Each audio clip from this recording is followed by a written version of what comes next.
Bienvenue dans ce nouveau tutoriel où nous allons discuter du planning, élément très important de votre logiciel. Donc je vous invite de suite à l'ouvrir. Pour ça, rendez-vous dans l'onglet principal et cliquez sur Planning Agenda.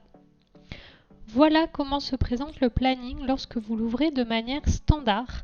Tout en haut de l'écran, vous avez plusieurs types d'affichage. Ici, vous pouvez venir choisir si vous voulez une vue semaine, une vue sur 3 jours ou une vue sur 1 jour. Donc, tout cela va différer. Ici, vous pouvez voir le planning d'un seul membre du personnel. Sur 3 jours, vous allez pouvoir apercevoir le planning des cabines. Nous, on va se positionner sur la vue 1 jour. Donc voilà les différentes options de vue au niveau des plannings. Vous pouvez changer de jour en utilisant les flèches juste en dessous ou alors aller à la date que vous souhaitez grâce à ce bouton. Ici, vous pouvez vraiment venir choisir la date que vous souhaitez.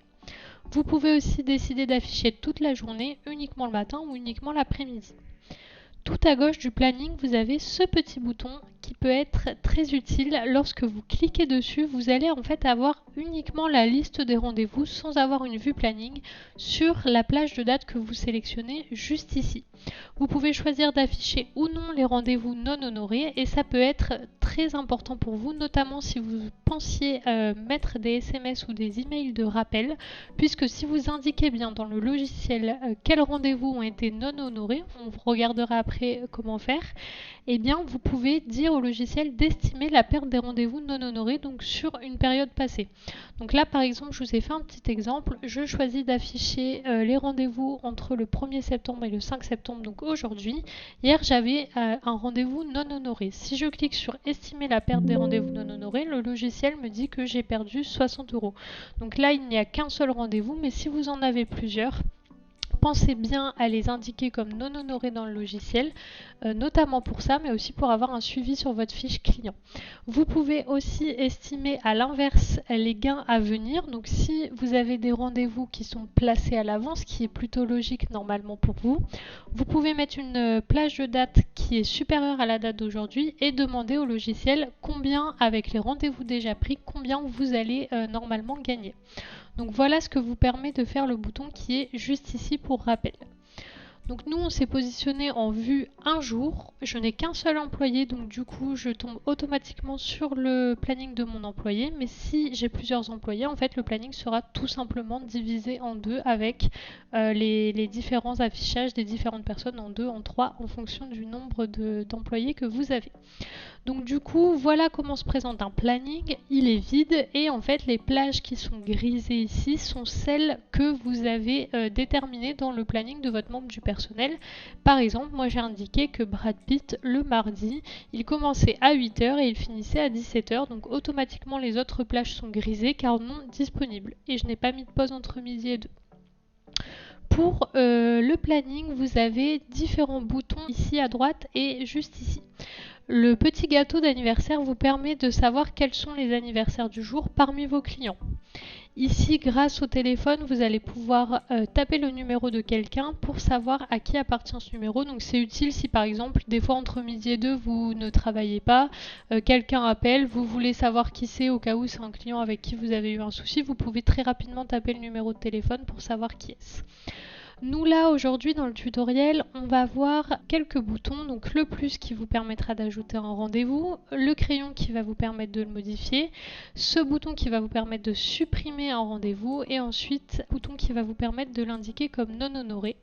On verra dans un second temps comment facturer un rendez-vous depuis le planning. Vous avez diverses options ici dont je ne viens pas de parler. Vous pouvez regarder dans le tutoriel écrit à quoi correspond exactement chaque bouton, mais sachez que si vous faites l'ensemble du parcours de formation, vous verrez vraiment comment utiliser chaque bouton et ce qu'il vous permet de faire dans le logiciel. Nous aujourd'hui, on va se concentrer vraiment sur la prise, la modification et la facturation d'un rendez-vous. Donc on commence de suite. Pour prendre un rendez-vous, vous avez deux options.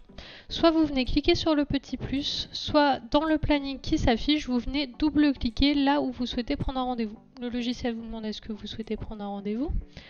Donc on accepte. Voilà comment se présente la prise de rendez-vous. Vous avez ici un petit planning qui apparaît pour que vous puissiez visualiser la journée, soit de la personne, soit de la cabine.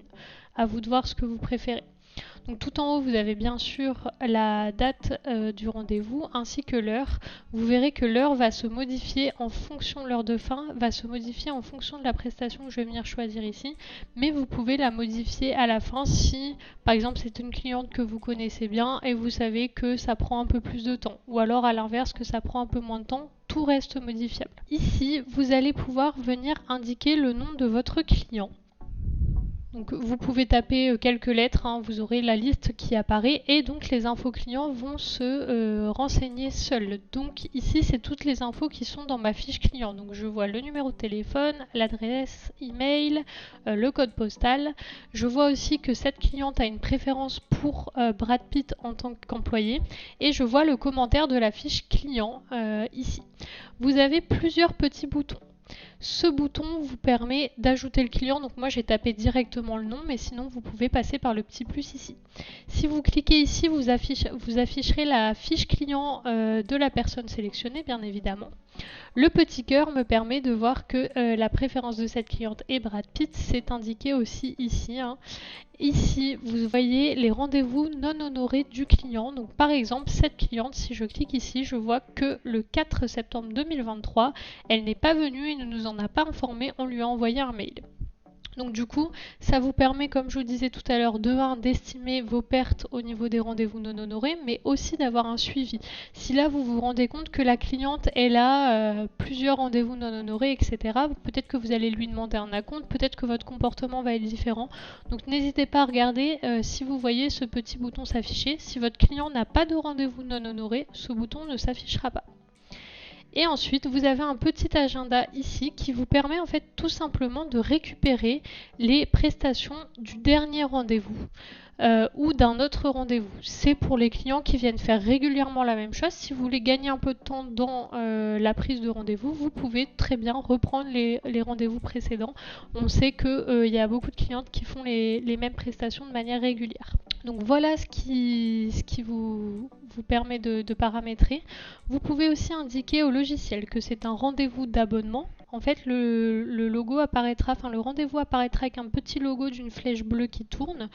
Ça vous permettra de savoir en fait que ce rendez-vous n'est pas à facturer, puisque un abonnement se paye à l'avance, mais il y aura toute une série de tutoriels dans la formation sur les abonnements, ne vous inquiétez pas.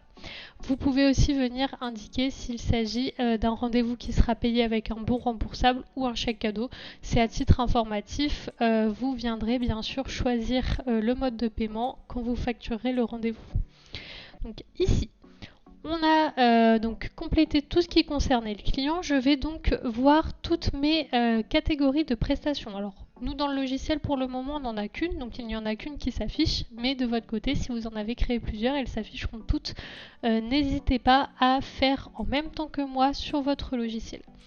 Vous allez donc cliquer sur la catégorie de prestations que vous souhaitez ajouter et va apparaître toutes les prestations qui sont rangées dans cette catégorie. Donc là par exemple, j'ai cliqué sur coiffure mariage, je vais donc sélectionner un chignon cheveux longs. Là on va me demander la cabine puisque j'ai indiqué au logiciel que je gérais les cabines de mon côté. Si vous avez indiqué que vous ne gériez pas les cabines, alors dans ce cas on vous passera directement à l'étape suivante. Donc moi je vais choisir que c'est dans cette cabine que la personne doit être sélectionnée. Doit être positionné, pardon. Donc du coup, vous voyez ici, vous avez un petit récap, donc avec la quantité, le type de prestation, l'esthéticienne qui a été choisie, la cabine, le temps. Et ensuite, vous avez ici le détail si jamais il y a de la pause, ce qui n'est pas le cas dans notre prestation. Vous voyez qu'en haut, le temps de fin s'est changé pour prendre en compte les 45 minutes de cette prestation. Bien sûr, ça c'est modifiable en cliquant juste ici, modification d'une prestation. Vous allez pouvoir venir changer la quantité, si par exemple il y a 2 chignons à faire, le membre du personnel, la cabine, la durée ou ne rien faire dans notre cas. Quand tout ça est OK. Vous avez le choix entre valider et valider avec paiement. Donc là, vous allez directement enregistrer un paiement à ce moment-là. Ça peut être le cas si par exemple vous souhaitez prendre un acompte. Nous, dans notre cas ici, pour l'exemple, on va venir juste cliquer sur valider. Bien sûr, vous avez en dessous aussi le bouton valider et ajouter un autre rendez-vous si vous souhaitez prendre plusieurs rendez-vous d'un coup. Dans notre cas, on va juste valider ici. Donc vous voyez, le rendez-vous apparaît bien dans le planning de Brad Pitt, donc aujourd'hui à 10h30. Donc votre cliente a pris son rendez-vous, elle a tout booké, puis finalement 30 minutes ou 3 jours après, elle rappelle, elle souhaite modifier son rendez-vous.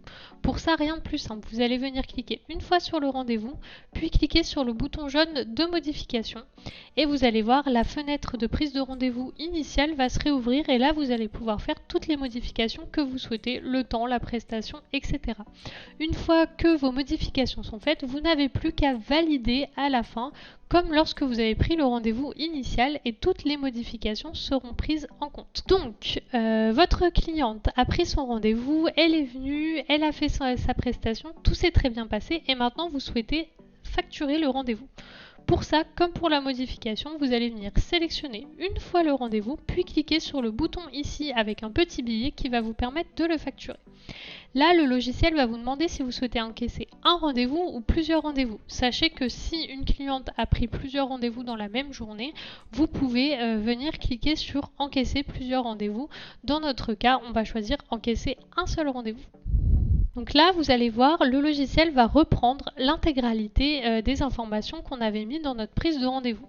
Donc vous avez une petite fenêtre comme ça qui peut apparaître de temps en temps. C'est si c'est la première fois que vous faites quelque chose et qu'il existe une vidéo YouTube pour vous aider, elle apparaîtra juste ici. Donc ici, vous allez voir, donc ça a repris toutes les informations que j'avais mis dans le rendez-vous. Je retrouve quelques informations sur mon client, dont les boutons qu'on a expliqués juste avant dans le tutoriel, ainsi que sa préférence et le commentaire que je retrouve sur sa fiche client. Et je vois donc que dans les prestations, j'avais bien un chignon cheveux longs pour la somme de 70 €. Donc là, si finalement, en cours de route, la cliente a fait une autre prestation, vous lui avez fait un soin ou quelque chose comme ça, vous avez exactement le même système que dans la prise de rendez-vous, vous cliquez sur la catégorie de prestation et vous rajoutez simplement quelque chose, vous allez voir, ça se rajoute à la ligne. Idem pour les produits. Si à la fin du rendez-vous, la cliente a adoré le shampoing que vous avez utilisé et que vous lui vendez, vous allez donc ici vous passer de prestations et forfaits à produits et coffrets et vous allez voir apparaître vos prestations de produits, vos catégories de produits, pardon, et donc vous allez pouvoir venir cliquer sur votre catégorie, choisir votre shampoing, il apparaît bien ici. Donc ici vous ne verrez que le récap des produits, ici vous ne verrez que le récap des prestations, mais le ticket prend bien l'intégralité de ce qu'il y a dessus. Vous pouvez faire la même chose pour les abonnements et cures. Si vous avez suivi la formation depuis le départ, pour le moment nous n'avons pas encore parlé des abonnements et des cures, mais ça viendra, ne vous inquiétez pas. Donc moi je reprends le récap. J'ai mis mes produits, j'ai mis mes prestations. Vous avez deux options qui peuvent être intéressantes aussi, c'est la prestation libre et la vente libre. Vous avez les deux boutons qui existent. Donc on va d'abord parler de la prestation libre. La prestation libre, ça vous permet d'ajouter quelque chose qui n'est pas en fait dans votre fichier de prestation. Donc là, ça peut être quelque chose que vous faites uniquement pour une cliente, une petite option que vous vendez. Là, je sais pas, ça peut être un supplément. Par exemple, on peut écrire supplément cheveux très longs. Et donc du coup, vous avez informé votre cliente qu'il y aurait un supplément. Ce supplément, il coûte 10 €. Le temps n'est pas forcément très important si vous êtes déjà à l'étape d'enregistrement du ticket, hein, mais donc du coup vous pouvez venir ici valider, en fait le supplément va venir se mettre mais il n'est pas dans votre liste de prestations habituelles. Donc voilà pour la vente libre. Pour les produits, vous avez exactement le même système. Donc là, vous allez pouvoir venir mettre un produit. Ça peut être intéressant si vous travaillez de temps en temps avec d'autres prestataires qui viennent vendre dans votre salon de manière ponctuelle et donc du coup, vous n'allez pas rentrer leurs produits dans votre fichier. Et donc du coup, ou alors vous travaillez avec un petit artisan qui vous dépose de temps en temps des produits. Je pense par exemple à des chouchous pour les cheveux, etc. Là, vous pouvez venir les rentrer directement comme ça. Donc idem, vous allez entrer une description de produit, une quantité, un tarif. Donc voilà. Vous pouvez aussi ici offrir un produit, donc ça arrive de temps en temps, si vous avez eu quelques produits à offrir, afficher tous les produits ou modifier un prix de vente de notre côté. Donc voilà comment ça se passe du côté de la prise de rendez-vous. Vous le voyez juste ici, donc vous avez le récap et juste ici vous avez plusieurs boutons. Comme d'habitude, le bouton jaune avec un crayon vous permet de modifier la prestation en cours de route. Donc comme pour la prise de rendez-vous, vous voyez, on peut modifier plusieurs choses. Nous, dans notre cas, par exemple, on va dire « Ah non, il y avait 2 chignons ». Hop, ça me met bien une quantité 2 et donc du coup un total TTC doublé dans mon cas. Si vous avez ajouté une ligne qui n'est pas bonne, vous pouvez venir cliquer ici, ça va supprimer la ligne sélectionnée. Il me demande est-ce que je suis OK, on valide. Si vous souhaitez effectuer une remise au client, vous allez pouvoir venir cliquer ici. Et donc là, il va vous demander si vous souhaitez effectuer une remise sur une prestation, sur l'ensemble des prestations. Donc là, vous allez vraiment choisir et vous avez le choix. Soit vous indiquez une somme directement TTC. Donc par exemple, si je veux faire une remise de 3 €, il va me dire que ça correspond à 30% de ma prestation. Ou si directement, je lui dis, moi je veux faire une remise de 15%, il va calculer seul ce que ça représente. Donc du coup, vous pouvez ensuite valider. Vous voyez que ici, sur cette prestation, j'ai bien 1,50 € de remise. Donc, on vient de voir comment mettre une remise et puis si finalement vous ne souhaitez pas mettre de remise ou vous vous êtes trompé dans la remise que vous souhaitiez mettre sur la prestation, il vous suffit simplement de cliquer sur la ligne en question et de venir cliquer sur ce bouton qui va vous permettre de supprimer la remise. Vous allez pouvoir choisir de supprimer une seule remise ou de supprimer toutes les remises qui sont sur les prestations. Donc moi je vais cliquer là-dessus de mon côté, vous voyez bien la remise a disparu. Ensuite, dans le bas de l'écran, vous allez donc avoir un récap au niveau total du ticket, puisqu'ici vous avez un récap des prestations, un récap des produits, etc. Vous allez avoir ici le récap général, donc le montant des prestations vendues, ici le montant des produits. Nous n'avons pas encore indiqué au logiciel s'il y avait une avance sur prestation ou un chèque cadeau, donc c'est normal que ce soit vide. Et sur le ticket, nous n'avons pas vendu d'abonnement ou de cure, donc idem, c'est normal que ce soit vide.